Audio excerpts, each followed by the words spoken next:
Ah, the Vanguard's handler. I won't embarrass us with empty declarations of gratitude.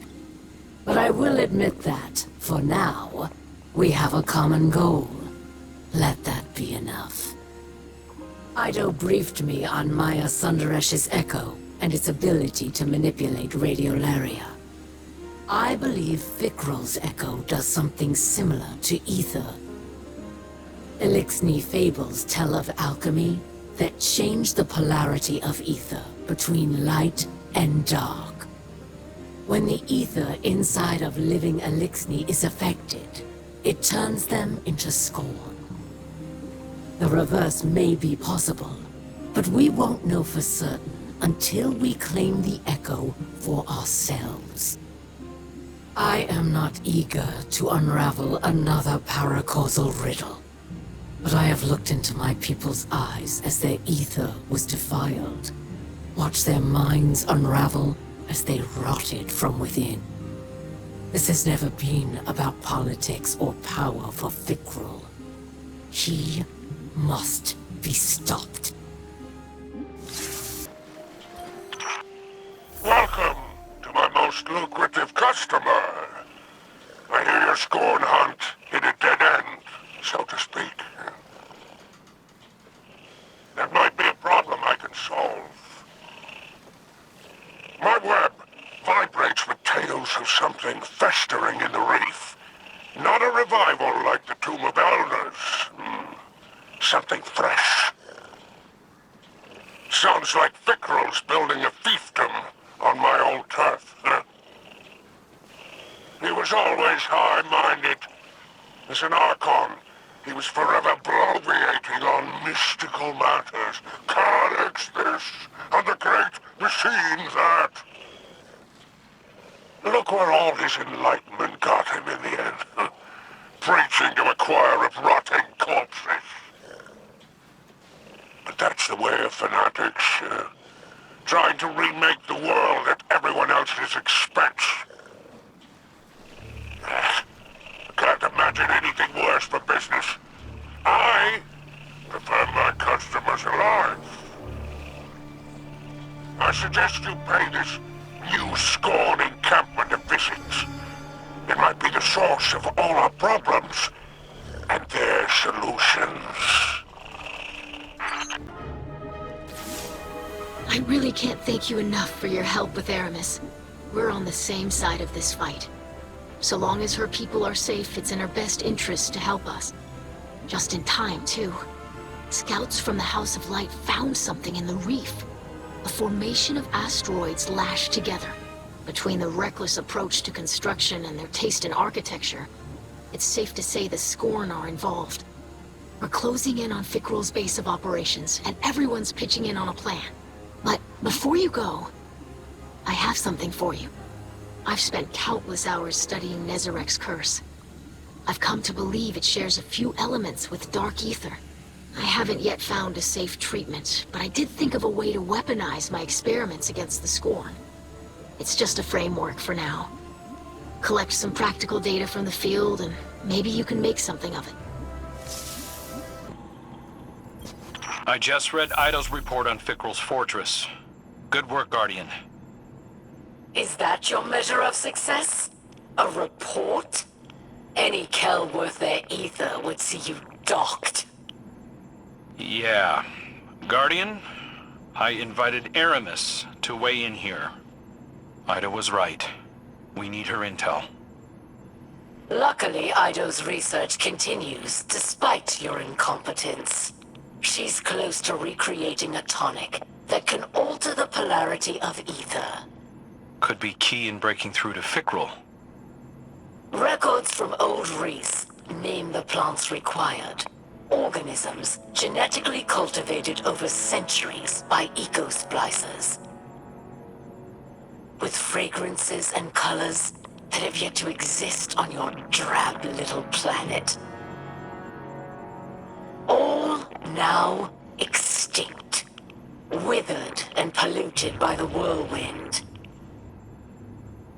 The active ingredients might still be harvested from Earth's primitive flora. but only one still living knows what they are. Our lost apothecary. We've got to find her. Re-enter Fikrul's lair and fetch her at once. Fail again, and I shall be forced to take more drastic measures. We're getting ready for another attack on Fikrul's fortress. I've been doing my best to follow the apothecary's notes. It was hard to find some of the components, but I think I'm on the right track. I'm calling this the Tonic of Ether Clarification. A way to extract the darkness from ether and suffuse it with light. If it works at all. I haven't been able to test it, and I can't be sure anything will affect Fikrul while he holds the Echo. Guardian, if you can fight your way into Fikrul's base and find the apothecary, first-hand knowledge will go a long way. Fikrul thinks he's beaten us, that you're in a stalemate, and he can toy with you. I know it's difficult, but for now, let him believe that. Take the chance to learn everything you can. We'll prove ourselves in the end. I'm glad you called, Guardian. I've been speaking with the apothecary. She's quite a character.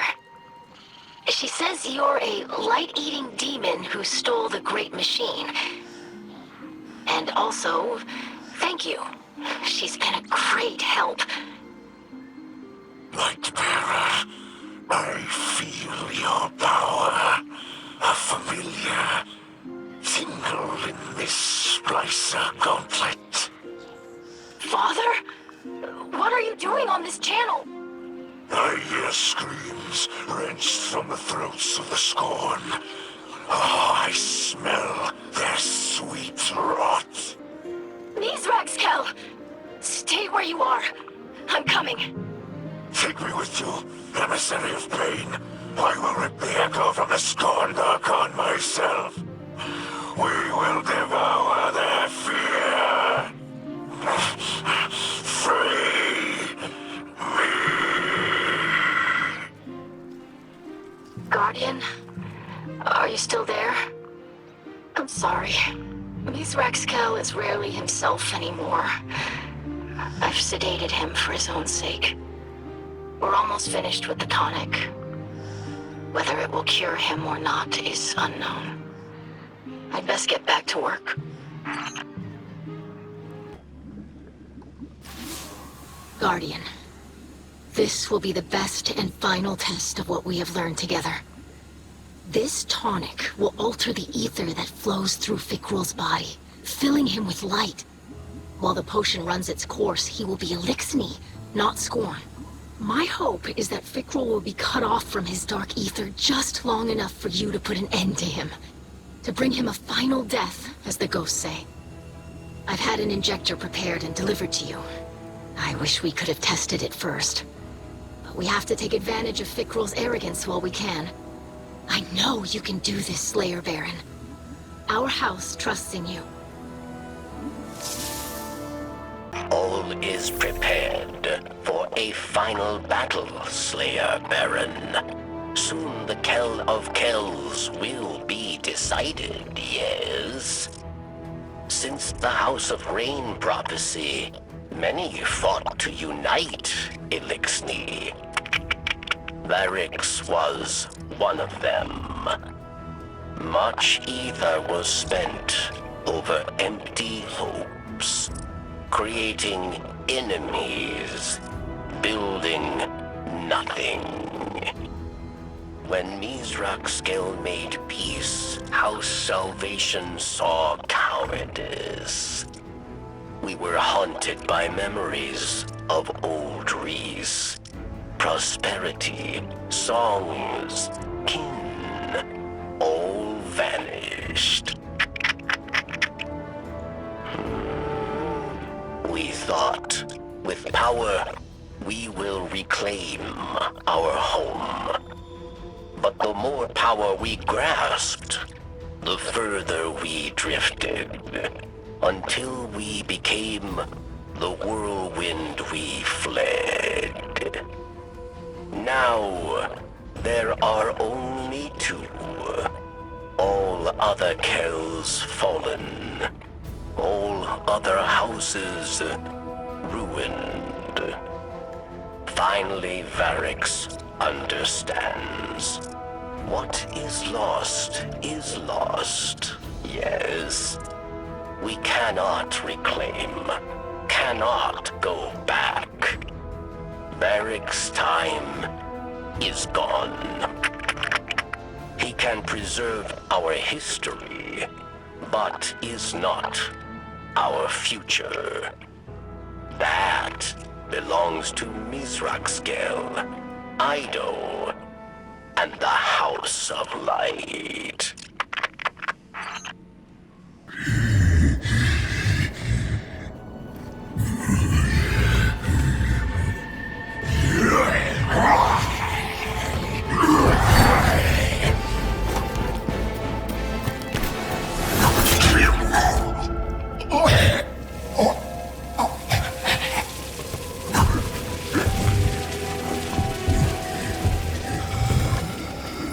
Who will save my children?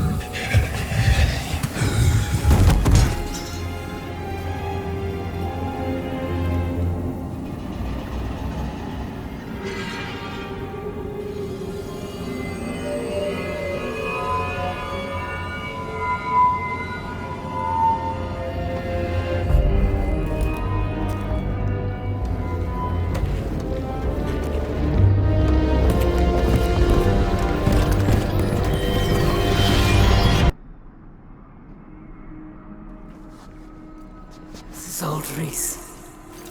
The Reese of my youth.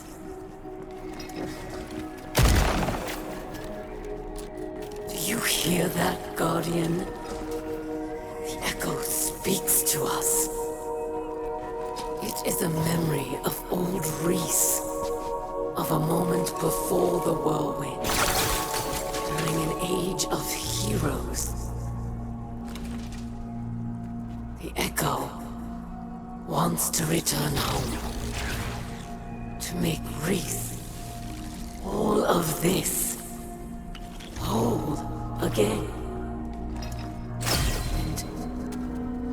And it wants me as its new bearer.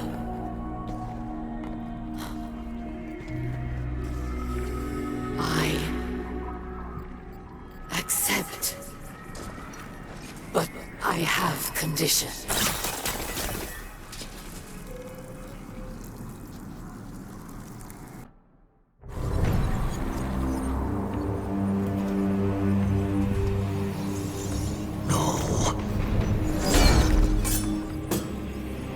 She cannot be trusted with power.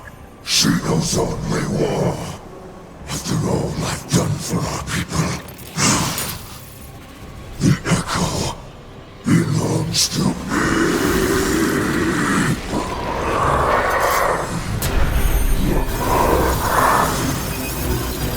I alone can kill the cats. First and last, there are no others.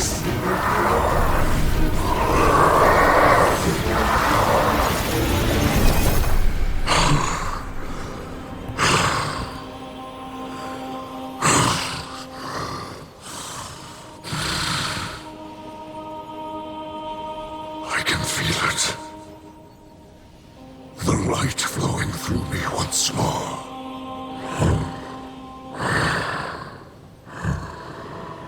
You have my gratitude. Eramis.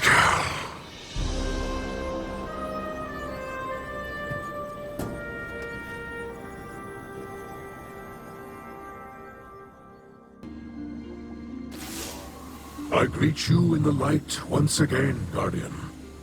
You have prevented another whirlwind, and brought honor to the title of Slayer Baron.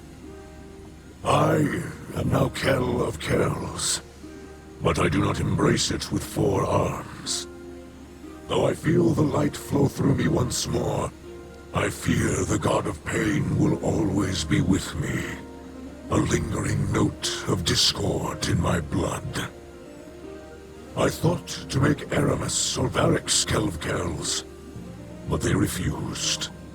Eramis offered me the Echo, But I could not accept. It has chosen her.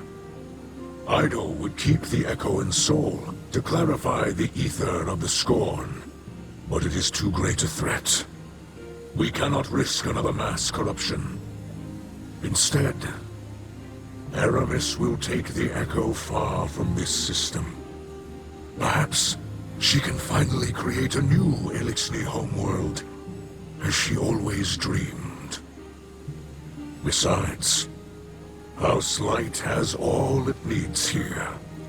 Kin, allies, and the great machine above. Bribe of our house.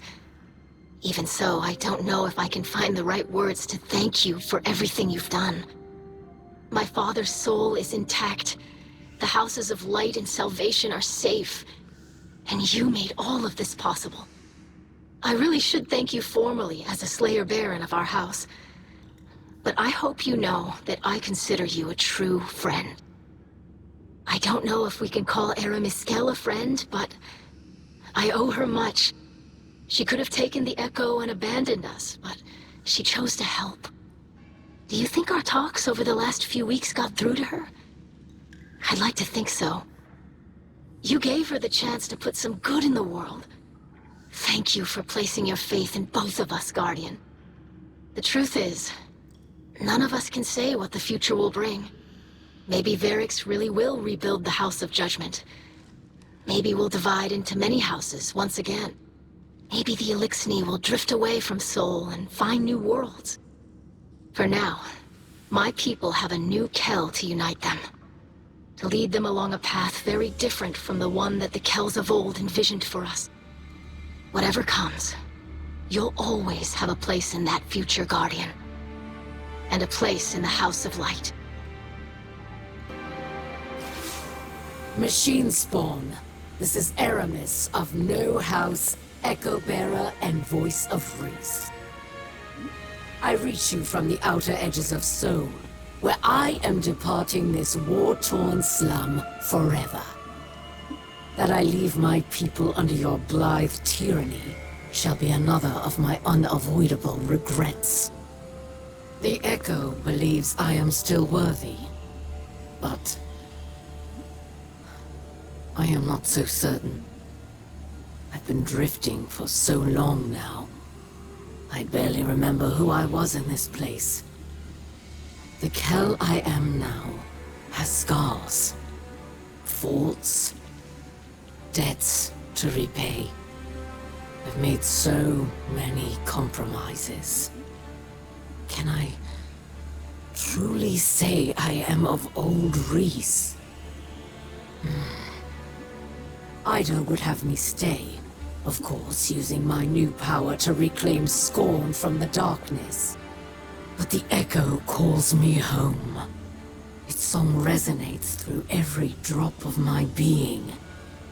It sounds like gusts of ether flowing through canyons, boiling as clouds and condensing as dew, nourishing a paradise safe from humanity and the great machine.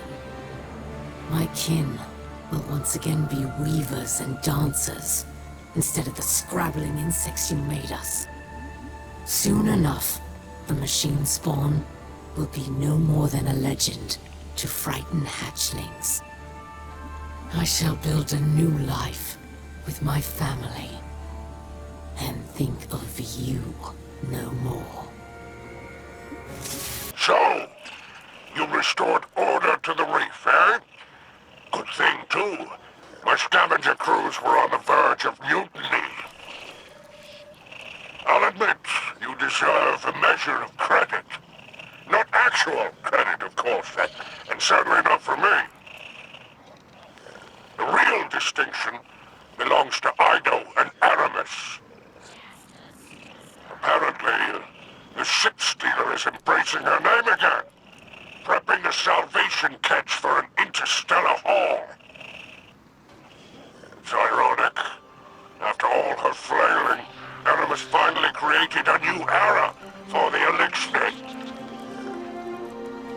By junking off for good, Safe drift, I say. Huh? Now, the Kell of Cattles is undisputed, and business can resume. Of course, there'll be upstarts and rabble-rousers. Plenty of Elixni still hate the Vanguard. But you'll put them back in line, eh?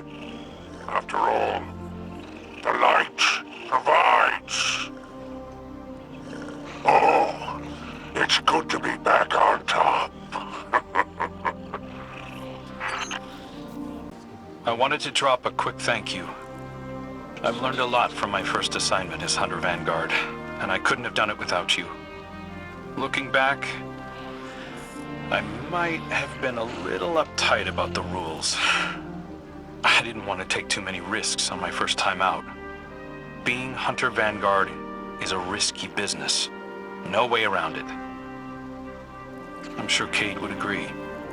And our riskiest move of all, setting Eramis free, ended up being our saving grace. The Echo chose her to cure Mizrax's Kell and rebuild Old Reese. Her devotion to her people outweighed her hatred of humanity after all. And now that Mizrax is Kell of Kells, she can leave in good conscience, knowing that the Elixni of Soul are in good hands. Of course, that still leaves the city leaders. They're pretty upset that Eramis is in the wind. But they'll forget about her soon enough. Not me, though. I'll remember her as an unrelenting headache who helped put Uldren's most desperate mistake to rest and changed the course of Elixni history forever.